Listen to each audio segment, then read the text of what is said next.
Let's just drop right into this Navi scandal then. This was going to be one of the topics for later, but actually now that I realize it's like we should probably just do the Simple and Navi altogether. But like this ties into what you're talking about in terms of, you know, they just operate differently over there. It's just different expectations for these kinds of brands. But like the story continued with this Navi ownership change. You know, denies ties with GGBet, which was their title sponsor, gambling website. Across the front of their jerseys, right? GGBet in bold. Had that for a year. Changed it up with what was it? One XBet. One XBet. The one that sponsors ESL. Exactly, who now sponsors ESL, who also have their own problems, and ESL have let that just quietly. Those are still sponsoring HLTV. The rankings on HLTV. There's a bunch of stuff they sponsor on HLTV, but they also sponsor ESL. Semmler? Are you ready, guys? Watch out for this. You know how if me or Semmler says something that isn't even wrong, it's just they don't like the way it's framed.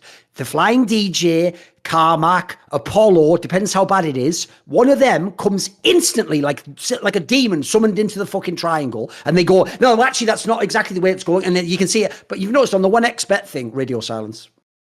Yeah, you'll never see them on Reddit. You'll never see them on Twitter. You'll never see anything. That's how you know they are utterly fucked and they don't even have a plausible deniability. They don't even have an argument. Like they're just actually going, we're just going to keep saying nothing and hope this goes away. That's actually their approach. So yeah. No, on this one about Navi, by the way, I can summarize the whole story basically like this. Go for it. So basically, the story goes like this. It was revealed that the person who's just bought Navi, and it took him years and years to buy it, right? It was implied by an insider. That's the whole reason they even did the 1xBet thing, to try and make it seem like, but we're not just run by GGBet, right? And then what happened was, because the story basically said just the facts, the guy who was involved with GGBet, who have been a sponsor of Navi, is now the owner of Navi. Here's what happened. Navi came out and denied it, except they didn't. What they actually did, no one reads, and then no one uses reading comprehension. What Navi said was this, it's called misdirection, Semmler. You should understand this. It's literally how politics work in America. They said, we deny completely that GGBet owns and runs Navi. Nobody ever said that. That was never, that's exactly what you call a Hillary Clinton fact check, where it goes, someone claims that this person did this thing 10 times. And then they go, that's not true at all. She did it 6 times plus 2 times, and another 2 times might have happened. And so it's not 10. And you go, but that it. They go, no, but actually she didn't do it 6 times, Semmler. It was 2 3s. That's like how fact checking works. Because if you don't know, guys, the way the fact checkers work on the internet is this. They trust that you won't even click the article. So when you don't click the article and you Google fact check this topic, Google does like a little bar on the top of the screen, which is like a brief summary, doesn't it? And all the summary says is like false, mostly false. And the joke is their mostly is like a config mostly. The mostly is just like, it's right, but mostly sounds like it's not. And so what you do is they trust that you don't click through, you don't read it, you don't go like I just did, but 2 3s is 6. You don't get to that point. You just think it's false. The first info is false. And then you don't keep reading down. They trust because they're smart, by the way.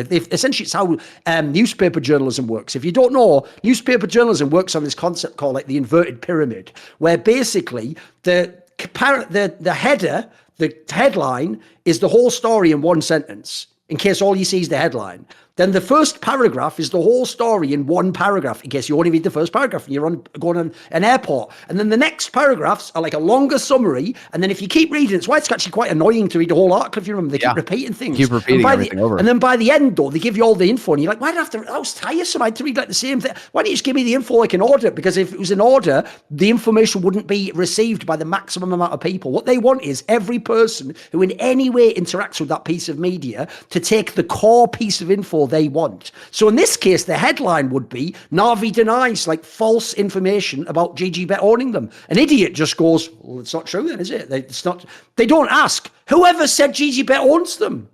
And by the way, what really is the big difference? Am I missing something about conflict of interest between someone who's involved with GGBet and someone who owns Navi being the same person?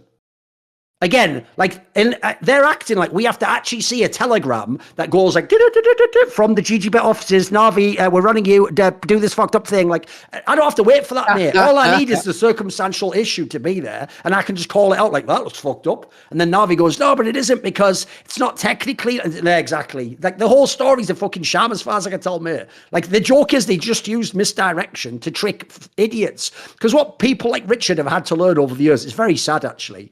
is people don't actually care about who's right and wrong or what the details are. They just care about the drama tick. All they want is like, so for example, the drama goes like this. Ooh, Navi owned by a betting company. That sounds dodgy. Oh, but the journalist didn't do his research. Navi not owned by a betting company. And then everyone, the whole scene gets to have their little moment. The ones who hate Navi or conflicts of interest go, that's fucking corrupt. I always knew it was corrupt. Then the ones who love Navi go, vindicated, finally, free at last, Lord Almighty, free at last. And then everyone gets to have their stupid moment. And at the end, no one even knows what the actual information was. The joke is, unless Richard just writes this up, I mean, he basically has already, but unless he just writes it in an article and enough people read it because he has a decent viewership, people will never even put this story together. Like, I probably haven't even done that great a job. That's just my basic summary of just trying to read the facts, basically, as far as I can tell. That's what it boils down to for the most part, is that this owner, Maxim Kripa, who came in and who gained majority owner of Navi in Q4 2018, he's a Ukrainian businessman, venture capital investor. And the one thing that, from this Navi official statement that had me chuckling was, Maxim never sought publicity, or Maxim, however you say his name. In the summer of 2022, Maxim never sought publicity, and we made no public announcements. However, the partner stakeholders and leagues that asked for details about the ownership structure were aware of the deal. So they made no public. They didn't want to draw attention to the fact that this guy now owns Navi. Yeah, that's not a good thing. They make that sound like a good thing. Like, we never even bothered announcing it. Yeah, we never bothered. He doesn't want attention. We don't want attention. We don't need to be talking about this at all. Also, here's a question for you. What the fuck? I've read it a million times, man. I still don't understand what... I know they're tricking me. I just don't understand what the exact premise is. What they're trying to say is this. He took ownership like years ago, but it wasn't finalized till now, right? What they want you to imply and infer from that is it's only starting now that he could have had any influence. Like, wait a minute. So did he take the ownership and get all the position years ago? Because remember, years ago was when GGBet was sponsoring them. And then I've got a quick question for you as an aside. Not only about 1xBet, but GGBet. Because you remember, GGBet, I think, used to sponsor ESL also, didn't they? Didn't they, a few years back, sponsor ESL? Did they? Well, on that one, I don't know. I don't know. Let me have a look here. I'm almost certain they did. But yes, it's always the same ones that just rinse and repeat. So here's a problem I have already, and no one ever asks this question either. How the fuck can a TO be sponsored by the same betting company that sponsors one of the major teams in the tournament? Does anyone not see that's an insane conflict of interest? Let's not ask that question. Oh, it's just mental though, isn't it? Like that. Like, the joke is, right, Semmler, if Flashpoint dares to put a restream of a game into a client where people play Counter-Strike where they might want to watch it, that's considered like the most heinous, immoral act to ever take place in esports. And it was corruption and fraud, and essentially, like, all of us are scum who should never work. But it's all fine for like constant, like the joke here is, right, dude, the fucking Mafia, when they ran Vegas and fixed all the fights, had less fucking obvious holes than this. Like, they seemed more legit than this. They was at least in your face. Like, well, obviously we're doing that. Like, this is outrageous, mate. Like, the real problem I have is I get why we care about the story. I just don't know why any fan cares about it if they don't then care about something being done about it. You know what I mean? I don't think that anybody actually at the end of the day does care, because it would mean if you were to actually do anything about it, you don't have anybody, you don't have any governing body, and you don't have, there's no political gain either to get the politicians involved so that they start pulling the strings. Like, remember how long it took for anybody to do anything about, like, even the skin gambling back in the day with CSGO Lounge and the like. You had to bring that to the attention of the politicians, and then the politicians eventually got around to telling Valve, but Valve weren't going to do anything about it until somebody literally forced their hands, and that turned out to be the politicians. In this case, I mean, there's no governing body in Counter-Strike. There's no anybody like ESIC, anybody who could go after this in any meaningful way and actually apply sanctions or force you to end your partnership, or force you to end your ownership, owning multiple brands like this. Like, they made a stink about it back then, when it was Astralis owning multiple teams, and eventually it got them to split that up. But, you don't see anybody trying to make that kind of stink now here. Want to see more cool, funny, interesting clips based on topics from my content? Well, subscribe to this channel then, or,